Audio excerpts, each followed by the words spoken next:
Meus amigos, minhas amigas, caros internautas que nos vão acompanhar pelas redes sociais, formulamos a Jesus os mais ardentes votos de paz. A comunicação entre os homens e os espíritos data das mais longínquas civilizações do passado. E até onde se nos revele os fatos da história, Filóstratos, um dos grandes historiadores do passado, afirmaria num dos seus escritos que Creso, o rei da Lídia, tomou conhecimento, conforme a cultura popular, que Ciro, o rei dos persas, estava preparando um vasto exército para invadir a Lídia. A Lídia, que corresponde hoje ao território da Turquia, era considerado naqueles dias anteriores ao aparecimento de Jesus na terra como sendo uma das nações mais ricas, porque nos seus cofres subterrâneos jaziam gemas, lingotes de ouro e pedras preciosas de vultoso valor, que tornaram Creso um rei quase mitológico e imbatível na riqueza. Em sabendo que longe dali, além do desfiladeiro das Termófilas, Ciro preparava seus exércitos para esmagar a Lídia, não deixando pedra sobre pedra. Eis que o rei Creso, ciente da impotência de seu reino, diante daqueles gafanhotos vorazes que avançariam esmagando tudo que encontrasse pela frente e destruindo Sardes, a capital, para confirmar os presságios populares, teve uma ideia, 6 séculos antes de Jesus, absolutamente inédita. Ele sabia, por informações de seus súditos, que todos os povos sempre tiveram auríspices, videntes, profetas, adivinhos, feiticeiros e outros intérpretes do mundo espiritual. Para confirmar a informação que circulava de boca em boca nas ruas movimentadas de Sardes, Creso teve a ideia de convocar 3 embaixadores seus e os chamando ao palácio, determinou que eles viajassem imediatamente para terras distantes, um para o Egito, outro para a Grécia e outro para a Babilônia. Naquelas regiões, cada um dos embaixadores deveria consultar os auríspices, os adivinhos, os profetas, os feiticeiros locais. E todos 3 deveriam fazer 2 perguntas. A primeira era perguntar se a Lídia seria destruída por Ciro.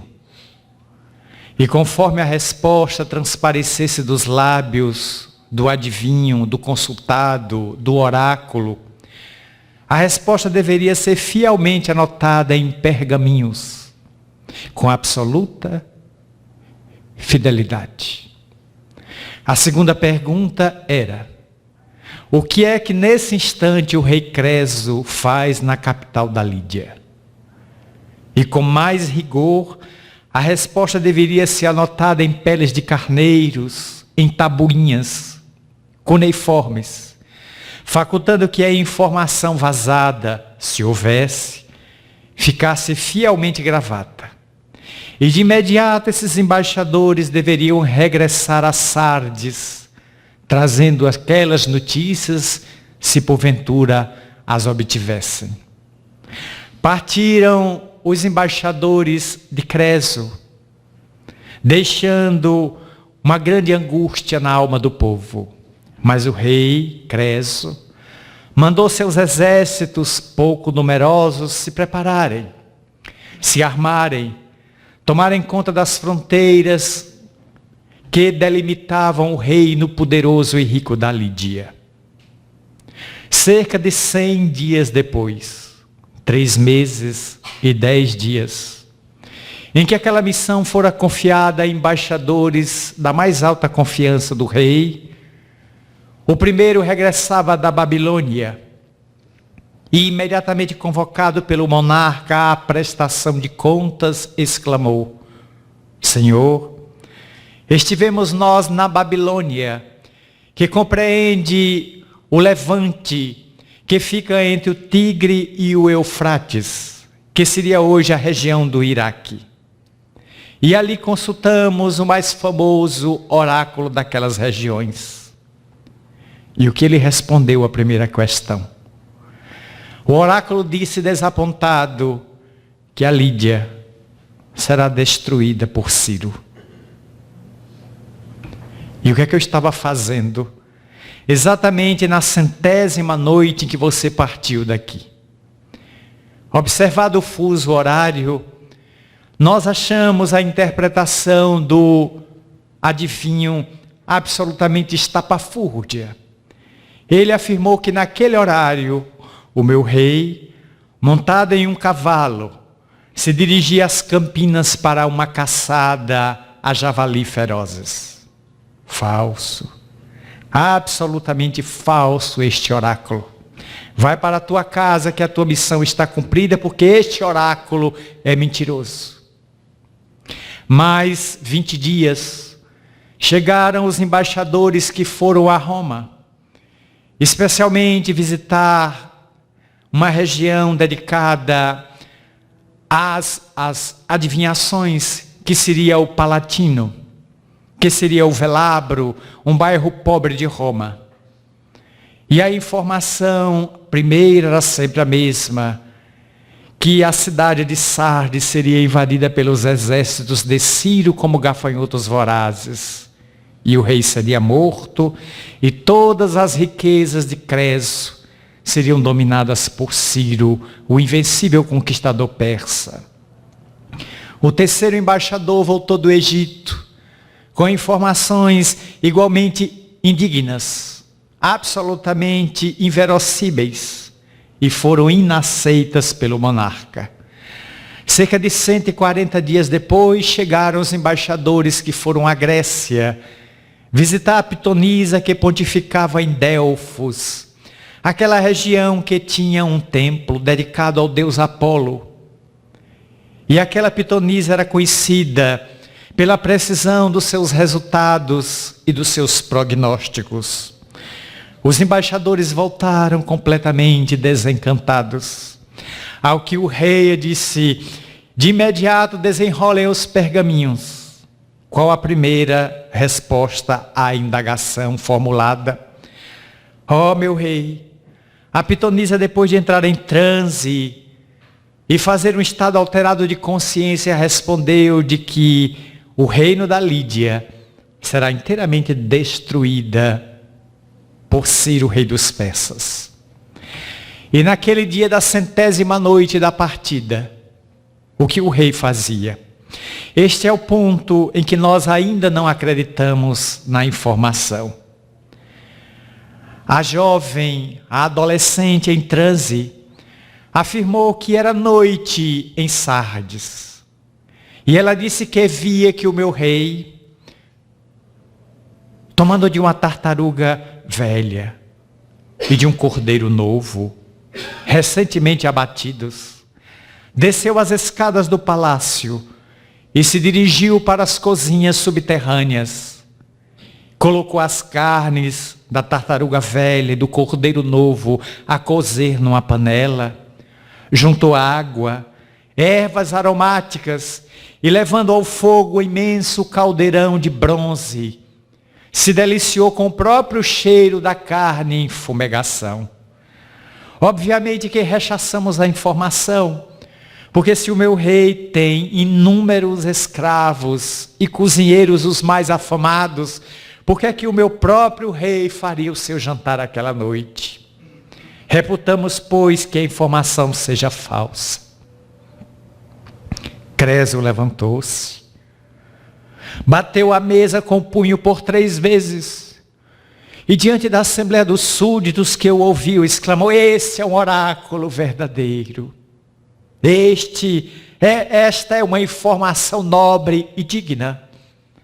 Na 100ª noite da partida do meu embaixador, eu matei uma tartaruga velha, um cordeiro novo.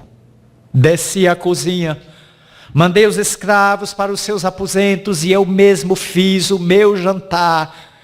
E quando as ervas aromáticas começaram a borbulhar na água fervente, eu mesmo me embriaguei com o cheiro da comida em preparação. Preparemo-nos para rechaçar o inimigo. Eis que Ciro avança pelo desfiladeiro das Termófilas. Mas a Lídia resistirá ao invasor implacável e impiedoso. Nos dias que se seguiram, os exércitos de Ciro, como gafanhotos vorazes, como as formigas soldados da África, cuja picada é uma das mais dolorosas, deixando o indivíduo durante 2 dias com dores em todo o corpo, a gemer sem qualquer antídoto. Eis que os exércitos combateram, e o rei do palácio acompanhou a destruição do seu imenso império, porque para cada soldado da Lídia havia 6 soldados da Pérsia. Eles eram infinitamente numerosos e se multiplicavam pela montanha como cupins num cupinzeiro. Quando, vendo que a guerra estava perdida, eis que Creso, situado na janela do palácio, contemplava já a luta que se travava no átrio da sua imensa mansão, quando um soldado persa entra na alcova real e, observando que o rei se encontrava perto de uma cortina, observando o conflito, preparou uma lança para o surpreender, matando-o de costas. Mas Creso possuía um filho que era surdo-mudo e que não pôde sucedê-lo por essa deficiência teratológica. E eis que o rapaz, em vendo o soldado persa armado, preparando uma lança para ferir-lhe o pai de morte pelas costas, foi tomado de um estupor e gritou: não faça isso, é meu pai, ele é o rei. Ele, Creso, então se volta instintivamente e a lança crava-se numa porta de madeira. A vida dele é poupada por este gesto. Mas a profecia dizia mais. O embaixador afirmou ao final de que a Lídia seria destruído, mas Creso não morreria, tornando-se vassalo de Ciro. Ele, portanto, teve a vida poupada, foi aprisionado, e dentro de poucas horas, Ciro entrava triunfante na cidade com as suas legiões, e dominava todos os lingotes, tomava posse das gemas, das safiras, dos quartos, dos diamantes, dos rubis que estavam no subterrâneo. Mandou prender em um poste e martirizar todos os grandes áulicos do império de Creso. E ele próprio foi preso, Creso, levado ao poste de martírio, onde ia ser queimado vivo. Quando Ciro foi passando, em frente àquele homem agora vencido, eis que Creso exclama quase em lágrimas: ó Solon, como tinhas razão. Ciro para, olha aquele homem no poste de martírio e exclama: repete o que acabaste de dizer. Ó Solon, como tens razão. Conheceste Solon? Sim. Eu, rei da Lídia, Creso, conheci Solon. Ele era um dos sábios da Grécia e por 2 vezes veio jantar no meu palácio. Eu sou admirador de Solon. E o que Solon fez naquela ocasião que o convidaste? Ele ceou comigo. E eu disse aos meus subterrâneos para lhe mostrar as gemas preciosas de que eu era portador até ontem. E ao mostrar-lhe a riqueza, disse: Solon, eu sou o homem mais rico da terra. E pela tua presença, dar-te-ei uma gema. Escolhe qualquer uma e volta para a Grécia com este presente. Solon olhou todas as gemas e não pareceu se encantar com nenhuma. Mas eu não quero. Ó, Solon, são ouro, lingotes de ouro, diamante. Aqui tem rubis, safiras, esmeraldas. Eu não posso comê-las. Ninguém pode comer joias. Isso para mim não tem valor nenhum. Então tu crês que eu não seja o homem mais poderoso da terra? Solon se virou para mim: de que adianta seres o homem mais rico da terra, se a morte ou a servidão podem de um momento para outro tirar todo o fastígio? O bem mais precioso de um homem é o tempo e a mocidade. Subiu a escada, voltou à parte de cima, ceou e foi embora. Agora eu compreendo que Solon me advertia de que tudo que nós temos não pode nos defender quando o abutre se abate sobre nós, à afeição de uma carniça. Oh, eu sou admirador de Solon. Soldado, tire este prisioneiro, Creso. A partir de agora ele será meu servo e preceptor do meu filho, Cambises. E Creso teve a vida poupada por este episódio. Desceu e se tornou preceptor, o educador de Cambises, que após a morte de Ciro, que morreu jovem, com menos de 45 anos de idade, Cambises o sucederia no poder, governando toda a Lídia e mais o Império Persa. Esse fenômeno, esse fato de natureza histórica, não mitológica, já retrata um episódio de fenômeno mediúnico, em que se concitou em país distante as pitonisas, que eram assessoradas pelos espíritos, para que eles dessem informações sobre acontecimentos que se sucederiam. Mais tarde, Apolônio de Tiana, em setembro de 96, falando na Grécia, para uma multidão que o ouvia, afirmou: vejo daqui que é o carrasco que nos domina, Domício Nero, está sendo nesse instante esfaqueado nas ruas de Roma. Morte ao megalomaníaco, morte ao psicopata, que o matem e atirem o seu corpo no rio Tibre. Todos fugiram imediatamente, julgando que Apolônio de Tiana tinha enlouquecido, e quando aquela informação chegasse a Domício Nero, certamente que ele mandaria destruir aquela região da Grécia.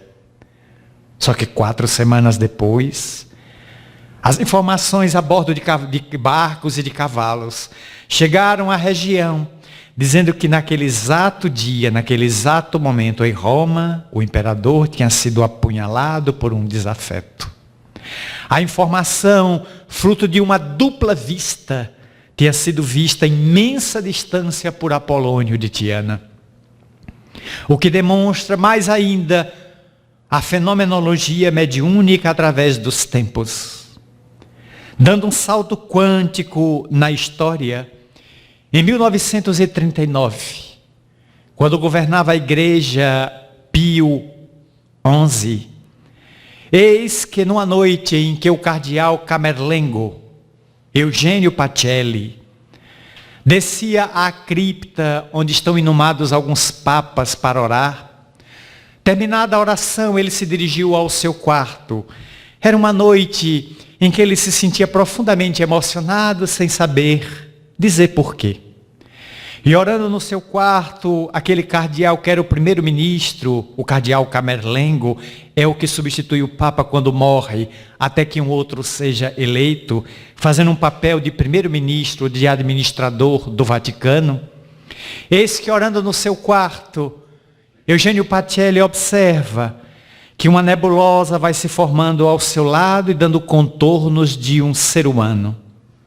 Em poucos instantes ele está diante de Pio X, o Papa já falecido.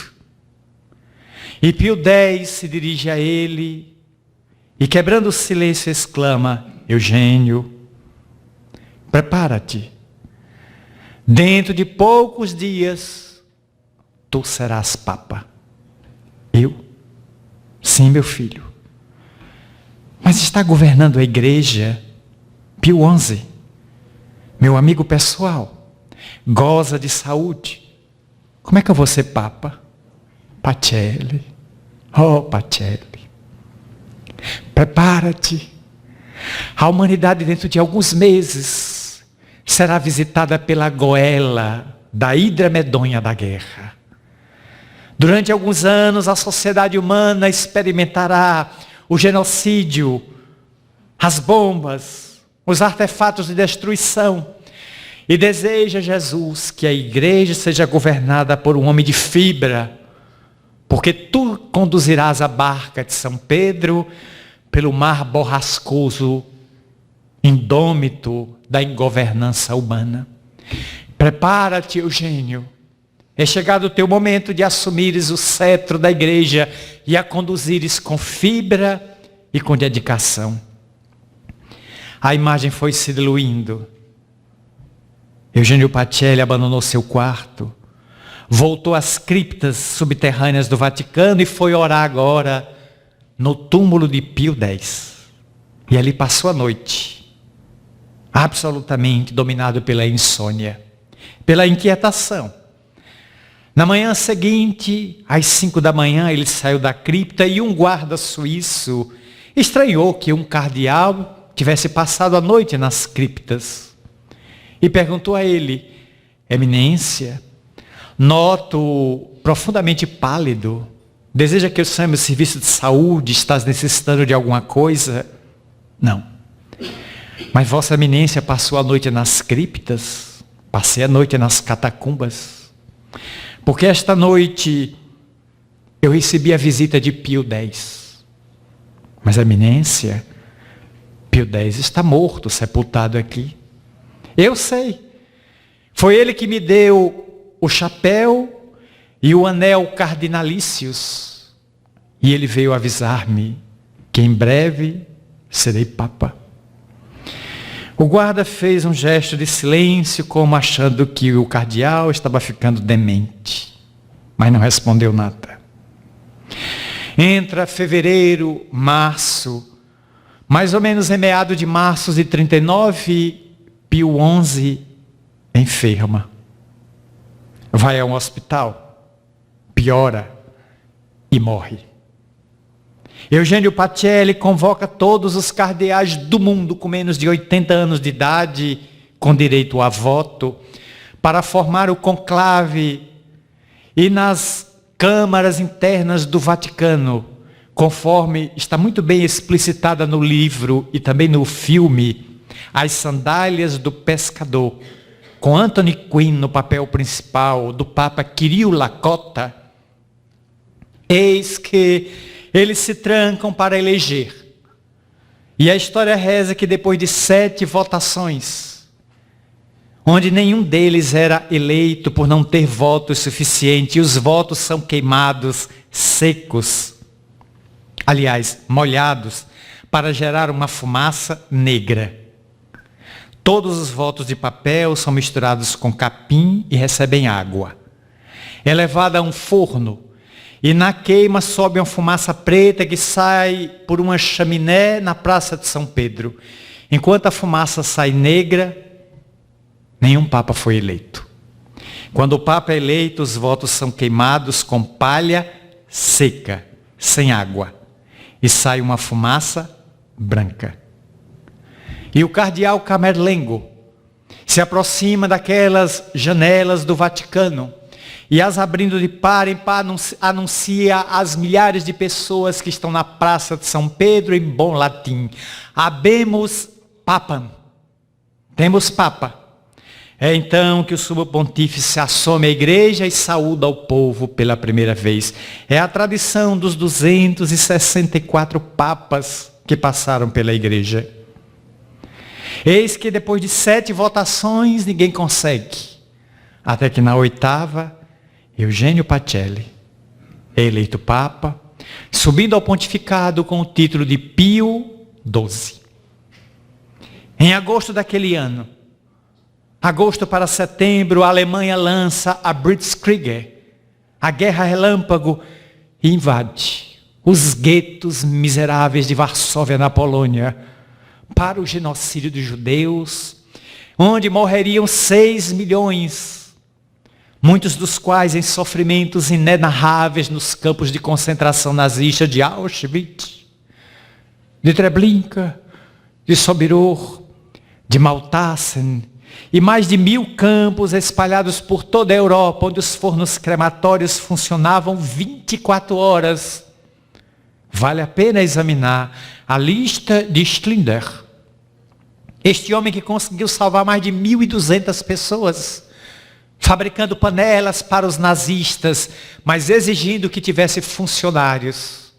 E lembrando-se deles mentalmente, um a um, para ser um dos maiores benfeitores da história, a salvar tanta gente do genocídio daqueles 6 anos cruéis da Segunda Guerra Mundial, entre 39 e 45.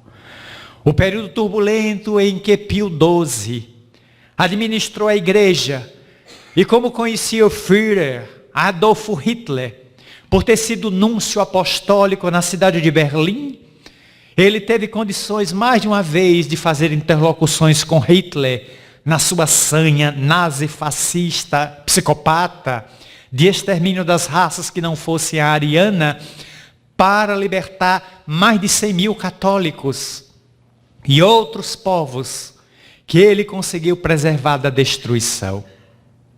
O próprio Adolf Hitler era médium. Conforme notícias de Viana de Carvalho, depois que abandonou a Áustria e veio para a Alemanha, por volta de 1911 a 1913, morando em Berlim, ele conheceu Dietrich Eckart.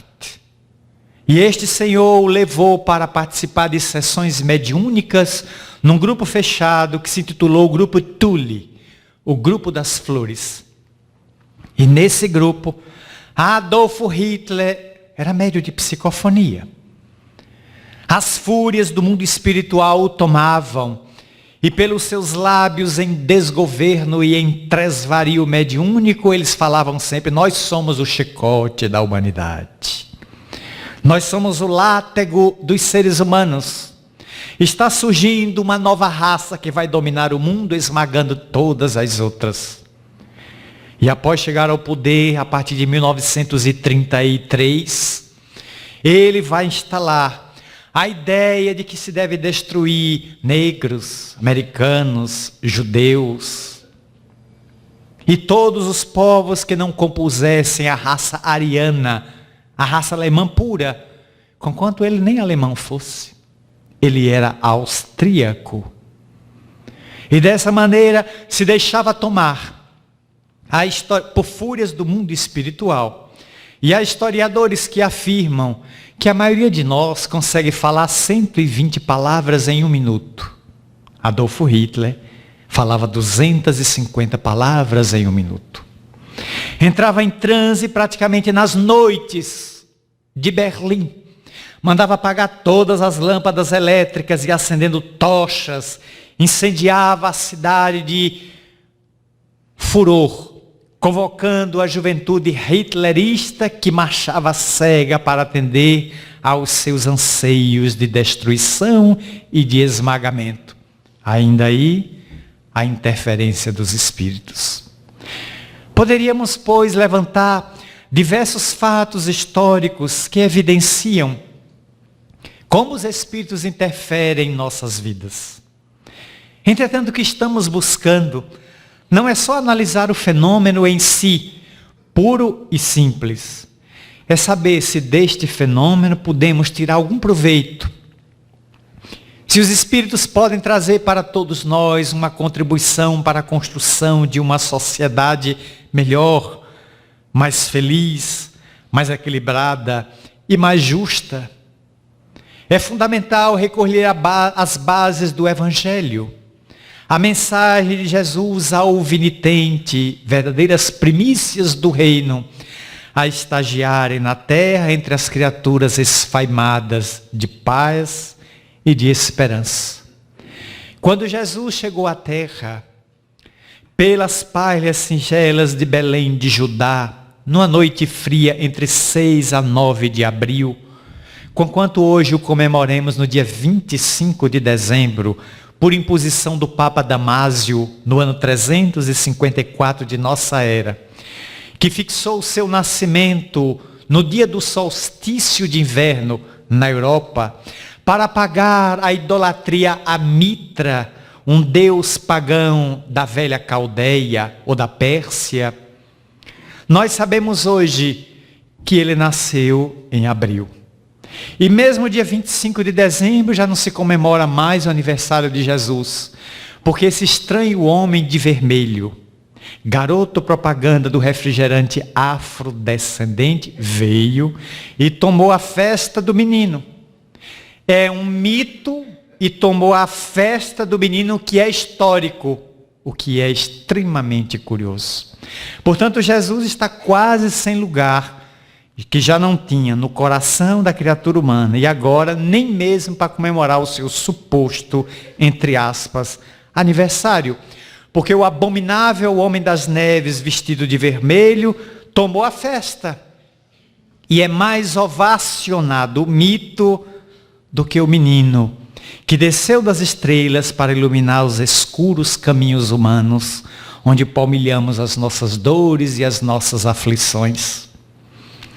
Portanto, quando ele chegou, a mediunidade não era praticamente utilizada, porque desde a proibição do Levítico e do Deuteronômio, especialmente no capítulo 18, no versículo 6, Levítico 20, temos ali a proibição da mediunidade, lavrada por Moisés, que acreditou com aquela proibição, tentava impedir que a mediunidade dentro do seu povo fosse utilizada de maneira indevida, a profanar os mortos. Aliás, do outro salto quântico para os nossos dias, quando há cerca de 20 anos atrás, o querido companheiro que acredito tenha falado nessa casa, Alamar Regis Carvalho, que coordenava excelentes programas de televisão e era um grande comunicador, já no mundo espiritual, Alamar me fez chegar às mãos um documento publicado no L'Osservatore Romano, um dos órgãos oficiais da Santa Sé em Roma. E nesse documento está uma entrevista que o padre Dino Cocchetti deu à época a um jornalista italiano. Na reportagem, o jornalista pergunta se o Vaticano, a igreja, aceitava a comunicação com os mortos. E o padre Dino Cocchetti, orientado por João Paulo II, que estava no fastígio da sua igreja à época, afirmou que sim. A igreja aceita a comunicação com os mortos. Eles podem se comunicar por sensitivos e médiuns, mas nós só deveríamos nos dirigir aos mortos para coisas venerandas, para obter informações de como construir uma sociedade melhor. O Vaticano e o Santo Padre, título que é dado ao Papa, não endossa uma busca desenfreada para resolver problemas e questiúnculas do dia a dia, o que profanaria os que já partiram para outra vida. O que demonstra que João Paulo II era uma pessoa aberta, era uma pessoa antenada. Ele esteve em Roma, conforme me confidenciou Clóvis de Souza Nunes. Ele visitou um grupo que se dedica uma vez por ano na Itália a fazer transcomunicação com os filhos que já morreram. É um grupo de pais e mães que formou uma confraria, uma espécie de clube, e que se reúne uma vez por ano num salão, instalando equipamentos como TV e rádio, para tentar contato mediúnico via equipamento, transcomunicação instrumental, com os espíritos dos seus filhos no além. E o Papa, sabendo dos resultados exitosos da experiência, onde muitos pais receberam as vozes ou as fotografias de seus defuntos filhos, o Papa endossou o grupo. Conclamou que eles continuassem nessa busca, nessa investigação, porque o grupo estava sendo aquinhoado com bênçãos da confirmação da imortalidade da alma. Mas o momento mais sublime do pontificado de 26 anos de João Paulo II foi quando, em outubro de 88 aproximadamente, em uma data que a memória não consegue precisar, ele afirmaria para 40 mil peregrinos que estavam na Praça de São Pedro, daquela janela tradicional onde ele fala, abre aspas, ipsis literis, aqui, ipsis verbis. Depois de demoradas reflexões pessoais, vírgula, cheguei à conclusão de que céu e inferno não são estados circunscritos e geográficos delimitados depois da morte. 2 pontos. São estados de consciência. Fecha aspas. João Paulo II. Depois dessa colocação que foi publicada no Brasil por algumas revistas, eu não tive dúvida em afirmar a alguns amigos. João Paulo II está lendo Kardec escondido dentro do Vaticano. Porque chegou às mesmas conclusões e teve a audácia e a coragem de dizer isso publicamente, a demonstrar de que ele, se não a sua igreja, pelo menos ele, agora desencarnado, tem absoluta certeza de que a vida continua, porque já está no além. Ele tem a certeza de que a vida não se extingue no túmulo.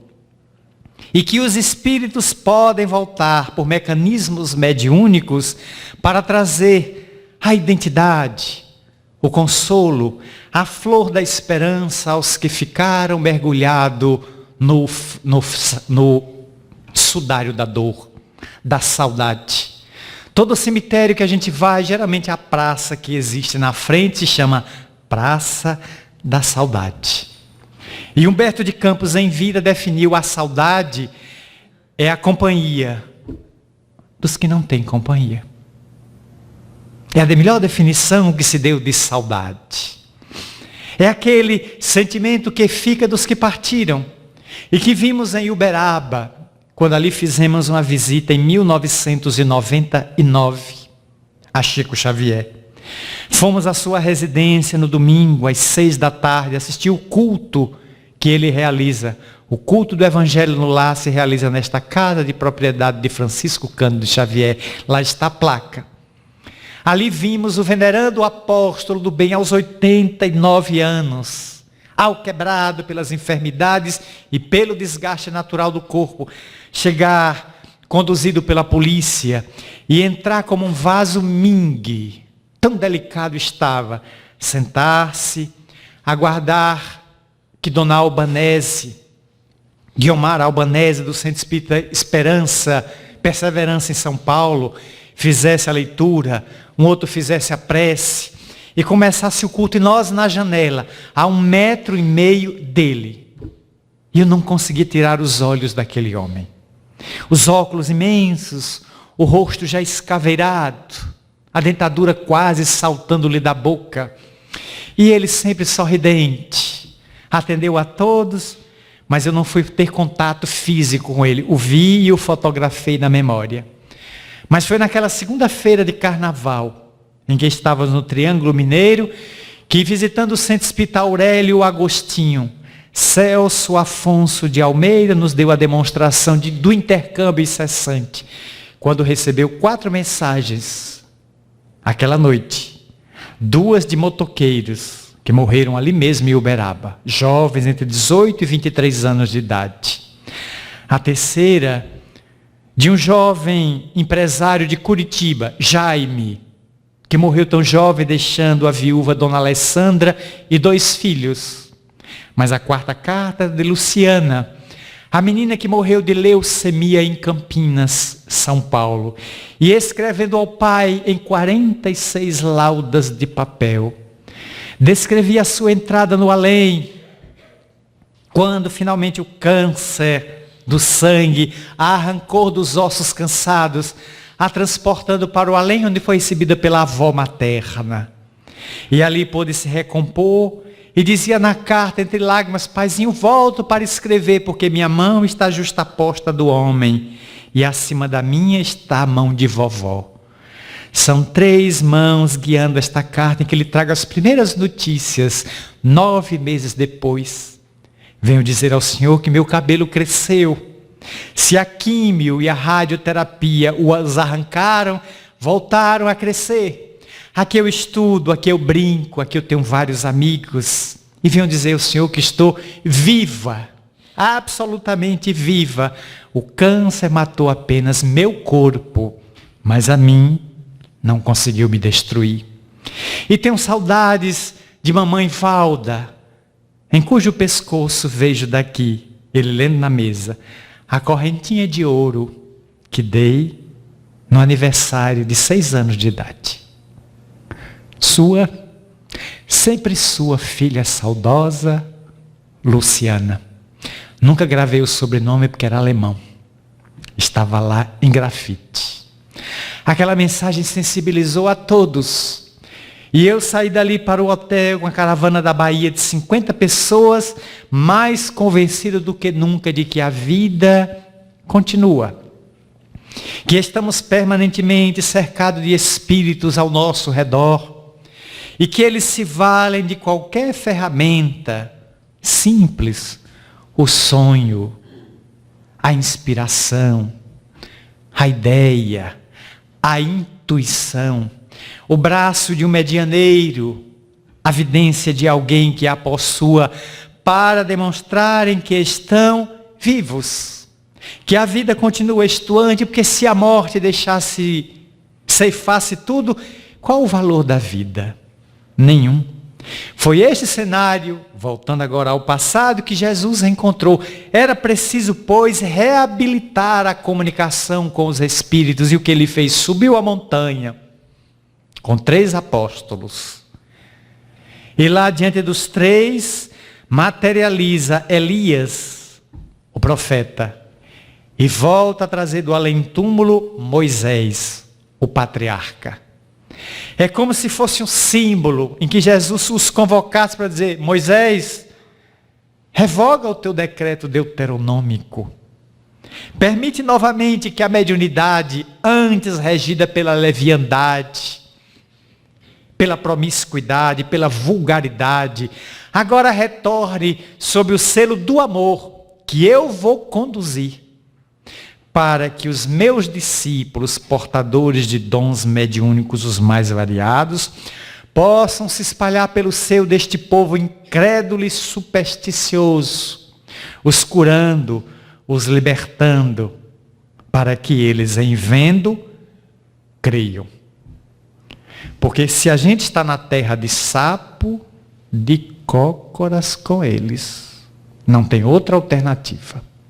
Naqueles dias, Jesus precisava produzir fenômenos exuberantes, impactar as pessoas para que elas acreditassem, como fez recentemente na Índia, Sai Baba.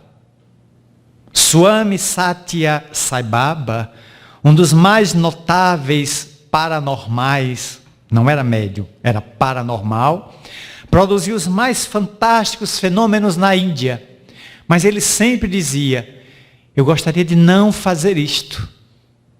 Eu gostaria que minha mensagem, cuja proposta é unir as 5 principais religiões do mundo através dos religiosos. Não conseguiu. Mas fundou no seu ashram na Índia um grande complexo educativo e assistencial num país que já tem mais de 1,2 bilhão de pessoas. mais de 420 fusos horários e mais de 500 dialetos locais, onde se adoram mais de 320 milhões de deuses, desde o rato até o elefante passando pela vaca. É natural que numa Babel religiosa deste tamanho, um homem tenha que surgir, um grande avatar, que já tinha vindo no final do século XIX, como Barba de Shirdes, e afirmou aos seus discípulos: vou ao além e dentro de 5 anos volto. E voltou como Sai Baba. Ele também afirmou que voltaria logo, se é que já não está reencarnado. Porque ele disse que voltaria o mais rápido possível e que seus discípulos o reconheceriam novamente. Porque ele enterrou objetos, enquanto Sai Baba, que ele disse que vai desenterrar quando voltar na próxima reencarnação. Mas isso é de impactar qualquer um. É de desmontar qualquer um, demonstrando a lógica, a robustez da reencarnação, que já não é mais discussão filosófica, é lei, provada. Muita gente me diz, mas eu não acredito. Eu digo, é um direito que você tem, mas já é lei. Se você está desinformado, esse é um problema de ignorância, de não examinar o fato, mas já está provada cientificamente. É aceitar, e a outra alternativa é aceitar. Só tem essas duas. Ou pega, não dá nem para largar mais. É aceitar, e daí vi toda uma reconstrução, um ressignificado existencial. Portanto, se eu sou imortal, eterno é Deus. Se eu sou imortal e não posso ser mais destruído pela morte, o que é que eu estou fazendo da minha atual reencarnação? Se estou hoje cometendo delitos, vai haver resgate. O problema é que eu não sei quando, onde, como e em que circunstâncias eu voltarei para resgatar a dívida. E toda dívida não quitada hoje, amanhã está mais complicada. Amanhã está mais difícil. Amanhã está mais agravada. É como doença. Vou conduzindo a doença, fulano vai ao médico. Fulano vai ao médico. Quando vou, o médico diz, veio tarde. A metástase já tomou conta do corpo. Se você tivesse vindo há 6 meses, há 2 anos, estava curado. Agora é paliativo, até a morte chegar. Assim como muitos homens no câncer de próstata, assim como muitas mulheres no câncer de colo de útero, de mama, e de modo geral com muita gente que deixa para somente ir ao médico nas últimas, e ele se torna médico e coveiro ao mesmo tempo, sepultando o indivíduo que tardou em administrar. A reencarnação, portanto, acompanhada dos espíritos, nos merece profundo respeito, porque se eles vêm se comunicar, eles vêm confirmar a imortalidade da alma, e que no além-túmulo há toda uma civilização de desencarnados que nos aguardam. Como chegaremos lá? O que apresentaremos nas mãos? Quais as nossas dádivas? Carregaremos flores ou espinhos, sombra ou luz, obras mortas ou fé inoperante? É preciso, pois, começar a assassinar, porque isso preocupa. O tempo ruge, como diria Camilo a José Raul Teixeira, o tempo urge, meu filho, e não o teremos demasiado. A morte ronda permanentemente. Até 6 anos atrás eu era um teórico da morte, porque pai e mãe estavam no corpo. Hoje meu pai e minha mãe biológicos estão no além. Agora eu posso falar com prática. Estive na morte de pelo menos um deles. Estive na morte de minha mãe. Acompanhei de perto o seu trespasse para o além, até seu ressurgimento 1 ano depois, quando eu me encontrava em Minas. Ela me dizer dentro do avião, estou viva, meu filho. E agora volto para lhe acompanhar nessa jornada e conhecer o Espiritismo por você, que eu não conheci na matéria. Ela foi católica até o fim da vida. Aí por onde ela vai, por onde eu vou, frequentemente a vejo me acompanhando e estudando pelo que falo, pelo que digo. E eu sempre brinquei com ela, disse, minha mãe, sua vantagem agora é que a senhora pode entrar no avião e não pagar a passagem. E ela sorri, porque eu só brinco com quem amo. E ela foi minha maior educadora, a minha maior mestra, a minha maior psicóloga.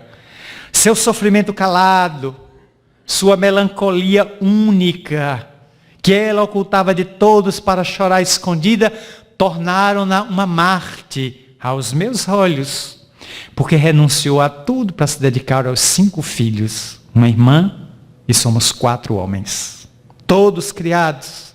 Agora no além, viva, bela, não tenho dúvida que a vida continua.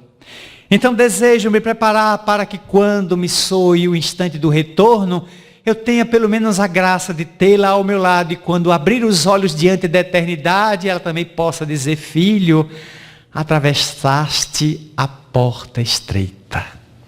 Acabaste a tua agonia pelo mundo, das dores, das aflições. Vem e toma posse da casinha que te preparamos para morar. Deus queira seja pelo menos uma casinha do projeto Minha Casa Minha Vida. Pior é não ter onde morar. Qualquer lugar serve, desde que seja sob a proteção materna. Esses anjos que se projetam muitas vezes antes dos filhos, atravessando a aduana do cemitério e retornam para consolar. Tornam-se anjos anônimos dentro de casa, o que demonstra a comunicabilidade dos espíritos. Quando podem, nos falam aos ouvidos de forma enigmática, pelas impressões, pelas ideias, sugerem a todos nós caminhos novos para que a gente não erre tanto e acerte um pouco mais. Não por outro motivo, em obras póstumas, Allan Kardec foi advertido por um espírito que tinha muitos sonhos. Kardec tinha muitos sonhos. E quando ele sonhava com a mãe dele, ele tinha uma forte emoção pela manhã. E numa comunicação na Sociedade Espírita de Paris, a entidade, sem ouvir Kardec, disse isso. Tu notas que o encontro com tua mãe te produz uma grande emoção quando tu despertas. E Allan Kardec escreveria, o Espírito acertou. Realmente, quando eu sonho com minha mãe, eu acordo com uma grande emoção me tomando no dia seguinte. O Espírito sabia dessa informação que Kardec não passou. O que demonstra a comunicação. E ele lidou com mais de 1000 médiuns. E para orientar os médiuns que iniciavam na tarefa, não por outro motivo, escreveu o potentoso e o inigualável até hoje, o Livro dos Médiuns. O maior vade-mecum da mediunidade até os dias de hoje, insubstituível, incomparável. 32 capítulos, onde no primeiro ele começa arrebentando a crosta do cepticismo, da dúvida de qualquer leitor. Há espíritos? Há de existir. Para que eu admita a comunicabilidade dos espíritos, primeiro eu tenho que admitir que eles existem. Se eles não existem, eu não vou estudar mais nada. Não acredito na existência dos espíritos, então nem comece o Livro dos Médiuns, não perca seu tempo, vá ler Gibi, vá ler Mônica, Zé Carioca, Chico Bento, vá ler qualquer outra coisa, não perca mais tempo. Mas se você admite inicialmente que é um espírito, porque todo dia a gente se olha na frente do espelho, e será que nunca paramos? Será que eu sou um espírito? Eu estou me fitando. Será que eu sou só matéria, glândula, ossos? Eu sou 206 ossos, 150 quilômetros de artérias e vasos, 5,5 litros de sangue, 450 mil fios de cabelo, 100 bilhões de neurônios. Se quiser admitir que só é isso, então é só isso. Quando vier a anóxia e a cianose, isso tudo tomba no túmulo e o indivíduo vira nada, vira pó. Coisa nenhuma. Mas se há em mim alguma coisa que sobrevive, essa coisa responde pelos sentimentos, pelas emoções, responde pelos desejos, pelos sonhos, pelos projetos, pelos ideais. Se a vida continua, valeu a pena ser Chico Xavier, Madre Teresa, Irmã Dulce, Nelson Mandela. Se trabalhou por um ideal para se fruir no além, Se não tem vida, coitados, foram infelizes. Serviram ao bem, nem recompensa no além tem. Porque não tem nada no além. Você deixa de existir. Mas desde que nós estamos na Terra, sempre adotamos o maniqueísmo. A ideia de que para o bem tem prêmio. Para o mal tem castigo. E isso firmou em nós a ideia de céu e de inferno. Que atualmente sabemos onde está. Na Terra mesmo. Céu e inferno na Terra. O Rio de Janeiro vive seu inferno. Um estado destruído, onde a bala perdida todos os dias mata um policial ou manda ele para a cadeira de rodas, para o tetraplégico. Já mais de 20 crianças ceifadas com a chamada bala perdida. Então é o medo de sair de casa e não se ter a certeza de que se vai voltar. Viver num estado deste é viver no inferno. Se pergunte aos habitantes de Alepo ou de Damasco, na Síria, estão no inferno. E para fugirem do inferno, eles atravessam o Mediterrâneo em barcos infláveis e vão a Lampedusa, vão às praias da Turquia ou da Grécia. É viver ou morrer, mas no inferno não fico. E partem para o tudo ou nada. Alguns chegam, outros não chegam. A foto que mais viralizou em todos os tempos foi daquele menino vestido de calção azul e camisa vermelha, jogado de bruços na areia da praia da Turquia. Morreu ali, afogado. 5 anos de idade. O guarda se aproxima, recolhe aquele corpo. A foto correu o mundo. Sabemos hoje que 20 milhões de pessoas hoje são chamados apátridas, refugiados. 20 milhões abandonaram suas pátrias e estão fugindo da guerra. Muitos estão vindo para o Brasil. O Haiti, depois de devastado por um terremoto de escala 9 na escala Richter, que vai até 10, teve sua capital inteiramente arrasada, 250 mil mortos, inclusive a ilustre brasileira, doutora Zilda Arnes, que eu tive a honra de conhecer lá em Salvador, quando o Divaldo entregou a ela o troféu, o movimento Você e a Paz, pelo trabalho dela na pastoral da infância e da juventude, da igreja, e pela criação do soro caseiro. 3 ingredientes simples: água, açúcar e sal, a combater a disenteria e a desnutrição. Ela viajaria para o Haiti, e pregando numa igreja para 18 religiosos, ensinando a fazer o soro, eis que o terremoto de 1 minuto e meio arrebenta tudo e todos na igreja morreram. Que honra, que mérito. A nobre educadora e médica pediatra, detentora de 11 títulos de cidadania estadual no Brasil, morreu em serviço do bem. Como é que uma pessoa dessa não entra no além? Ovacionada, homenageada por vozes infantis que a aclamam como benfeitora da humanidade e, sobretudo, dos pequenos que estão ensaiando os primeiros passos na trajetória reencarnatória. Mas se ela está desencarnada, não está morta, está viva. E certamente continuará trabalhando pelas plagas brasileiras que tanto amava, assim Irmã Dulce, Madre Teresa, Chico Xavier, João 23, Mandela, Martin Luther King Jr. e tantos outros heróis que agora podem envolver pela mediunidade, trazendo preciosas informações. O livro dos médiuns permanece sendo a diretriz para esse intercâmbio, mas sabemos hoje que a Terra está mais cercada de espíritos inferiores do que entidades nobres. Portanto, o intercâmbio normalmente é tormentoso, é angustioso, porque muitos estão em sofrimento e voltam pelos olhos do médium para narrar suas dores e dificuldades. Chico Xavier narraria amigos que quando na década de 30, antes de formar o livro O Parnaso de Além Túmulo, Eis que ele recebeu poesias de uma poetisa potiguar, nascida no Rio Grande do Norte, na cidade de Macaíba, periferia de Natal. Alta de Souza. A poetisa triste, a andorinha sofrida, a pombinha lacrimosa do sertão. E incorporando em Chico para escrever, a entidade chorou, mas chorou tanto ao escrever os versos, que quando ela foi embora, deixando no papel as lágrimas e os poemas tristes, o Chico perguntou a Emmanuel: quem é essa mulher?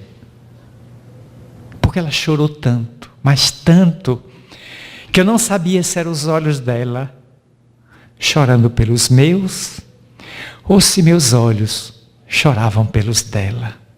E a Emmanuel disse: é Alta de Souza, a poetisa triste de Macaíba, que grafaria: rasgaram-se os véus da noite, novo dia amanhece. Viajor descansa em prece ao lado da própria cruz, porque no horizonte rebrilha qual estrela matutina, pois a morte descortina dia novo com Jesus. E outros poetas desfilariam, mais de 50, quase 60 poetas, tornando o Parnaso um livro único no mundo. O intercâmbio com os espíritos que vieram trazer o seu estro, a sua beleza, a sua poesia e confirmar que estão vivos. Então a morte morreu. Allan Kardec foi para o sepultamento da morte no Père Lachaise. A velha senhora fúnebre, que em todas as épocas assustou as criaturas com uma foice na mão, cortando o pescoço das pessoas e as levando, desaparece. Ela continua existindo apenas para transportar o ser da matéria, onde está ergastulado para o processo evolutivo, para que ele regresse à vida nova. E mais tarde ele volte à matéria pelo berço, como a diria Antônio Frederico de Castro Alves.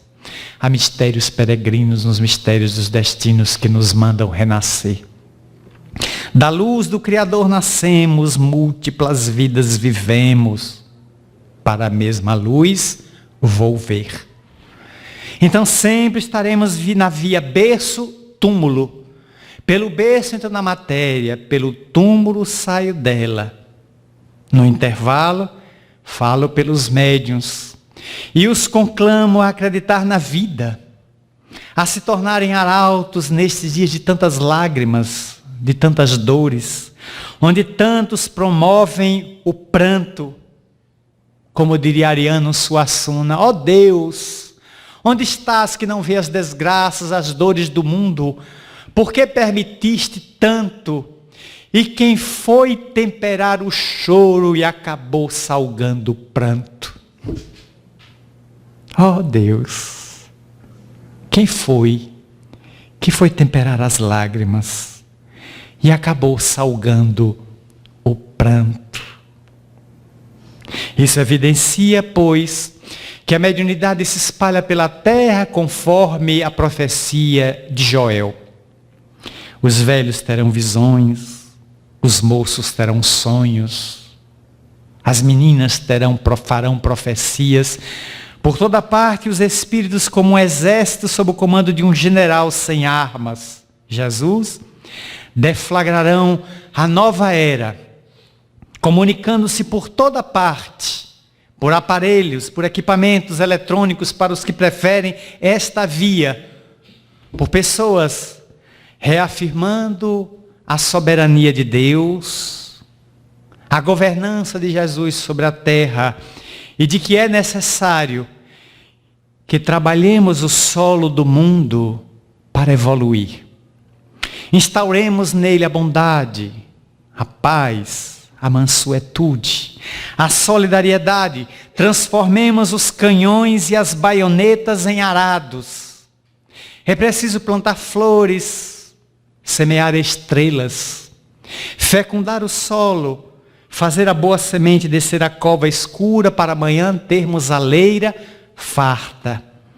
É preciso agora devolver a esperança aos povos que estão esmagados pela fome, pela tirania. E eles volvem como naquela noite de 31 de março de 1848, no condado de Hydesville, em Nova York, em Rochester, batendo no barracão da família Fox. A família era toda protestante, mas os espíritos não querem saber de religião, eles vêm e perturbam mesmo. O que eles querem é demonstrar: estamos vivos. Nós somos os homens e as mulheres que morremos. Não deixamos de existir, nem de sonhar, nem de amar, nem de odiar. Se nos fizeram mal, voltamos com rancores para produzir obsessão. Se nos fizeram bem, voltamos com flores, produzindo a seiva sublime do perdão. Mas estamos aqui, como estivemos aí. Nós somos vocês amanhã, porque amanhã vocês virão para cá, e talvez a gente vá para aí. Nesse intercâmbio cessante, estamos a evoluir. Portanto, a nossa profunda gratidão à doutrina espírita, que esclarece a comunicação com os espíritos, que destrincha este fenômeno ancestral, o retirando do sobrenatural, do fantasmagórico, do mágico, do fantástico, e o trazendo para a ordem natural das coisas. A mediunidade será natural dentro de algumas décadas. Não será mais praticada na casa espírita. As sessões mediúnicas serão no lar, porque todo mundo será espírita dentro da casa, ou espiritualista. E naturalmente, os guias da família, os ancestrais, os parentes desencarnados vão valer-se de cada médium dentro de casa e da comunicação normal. Será comum conviver com os espíritos dentro de casa. Oxalá esses dias não tardem. Cheguem logo à Terra inaugurando o dia novo. E nesse dia novo teremos certeza de que Jesus presidirá a renovação da Terra de maneira mais acelerada, diminuindo todas as dores, todos os conflitos e nos lançando a solidariedade. Estabeleceremos laços de polo a polo, de fraternidade, com os espíritos e com outros encarnados, para que nunca mais tenhamos saudade. A saudade será transitória. Quem foi, aguarda quem vai. Quem está chegando, chega para a prisão física, para iniciar o seu périplo de trabalho. Mas não morreu. Apenas deixou o além para vir à Terra cumprir uma tarefa.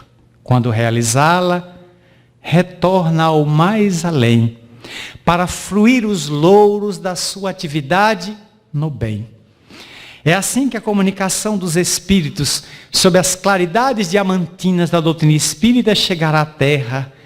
E é por isso que devemos dizer cada noite: louvado seja, Senhor, na glória do lar celeste, pelos bens que nos trouxeste no Evangelho Redentor, na tarefa renovada que o teu olhar nos consente. De espíritos reverentes, clamamos por teu amor. Pobres cegos que fugimos da luz a que nos elevas, nossa oração rasga as trevas. Escuta-nos, Mestre, vem. Retifica-nos o passo na estrada corrigida, sustentando-nos a vida na força do eterno bem. Dai-nos, Senhor, tuas bênçãos, que nos consola, que nos levanta. Que a tua doutrina santa vibre pura e viva em nós. Faze, Senhor, que nós todos, na caminhada incessante, cada dia, cada instante, possamos ouvir-te a voz. Ampara-nos a esperança, socorre-nos a pobreza, liberta nossa alma presa do erro e da imperfeição, Mestre excelso da verdade, hoje e sempre em toda parte, ensina-nos a guardar-te no templo augusto e venerando do próprio coração. Muito obrigado.